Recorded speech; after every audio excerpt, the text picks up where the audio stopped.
What's at stake? Trump's attempt for a historic ceasefire in Gaza during Netanyahu's visit to the White House?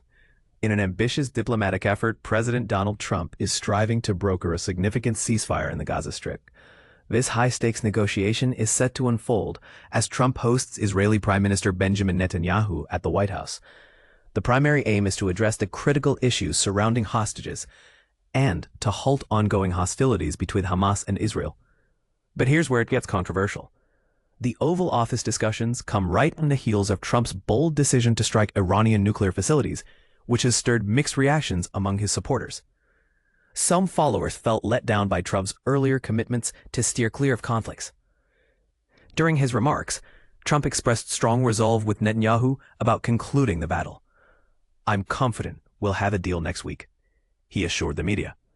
Meanwhile, Hamas is contemplating a revised 60-day ceasefire proposal, as facilitated by Qatar and Egypt. Both mediators are putting in their utmost efforts to reconcile differences and establish a foundation for serious negotiations. And this is the part most people miss.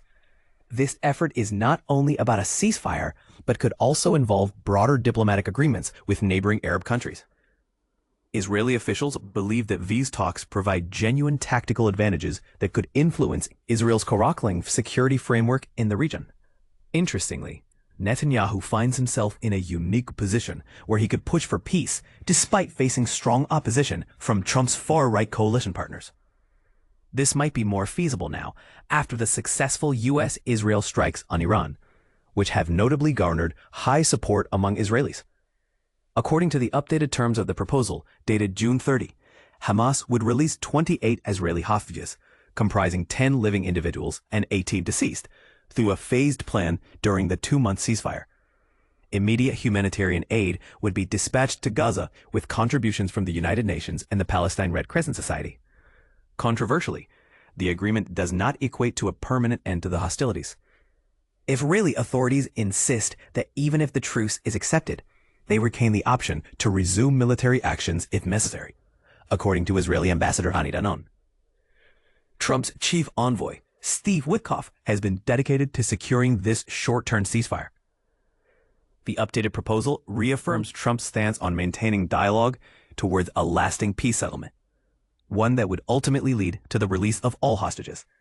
Contrary to what some might predict, Hamas is facing severe internal and external challenges, forcing its leaders to consider Trump's proposal in hopes of ending their dire situation.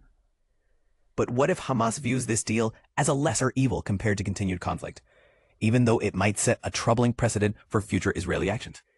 Netanyahu, on his side, continues to weigh heavily on the political implications of the proposed treaty, balancing his coalition's demands against the pressure to achieve an effective and lasting resolution.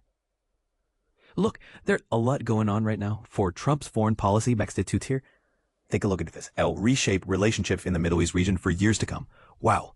Will this intensive diplomatic engagement sustain long-term peace? Or will the volatile dynamics of the region prove too complex for even well-intentioned efforts? What are your thoughts? Share your perspective in the comments.